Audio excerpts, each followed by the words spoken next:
वर्धा नदीच्या पात्रात बुडून मृत्यू पावलेल्या घुग्गुस येथील सम्यक सोनटक्के, सन्नी आसमपेल्ली, रोहित बोबडे, नकुल केलझरकर आणि तन्मय पथाडे या तरुण युवकांच्या निवासस्थानी जाऊन खासदार प्रतिभा धानोरकर यांनी आज त्यांच्या कुटुंबियांची सांत्वनपर भेट घेतली. एकाच वेळी गावातील 5 उमद्या आणि तरुण मुलांच्या अकाली जाण्याने संपूर्ण घुग्गुस शहरावर व त्यांच्या कुटुंबियांवर कोसळलेल्या दुःखाचा डोंगर हा शब्दांच्या पलीकडचा आहे.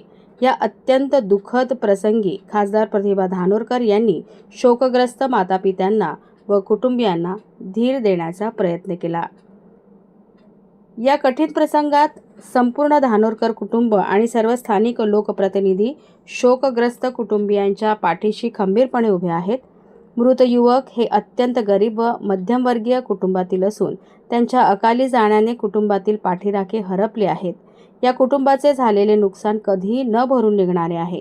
या गंभीर परिस्थितीची दखल घेत खासदार प्रतिभा धानोरकर यांनी तात्काळ मुख्यमंत्री महोदयांना पत्र पाठवून या 5ही मृत युवकांच्या कुटुंबियांना मुख्यमंत्री सहायता निधीमधून विशेष आर्थिक मदत मंजूर करण्याची मागणी केली आहे.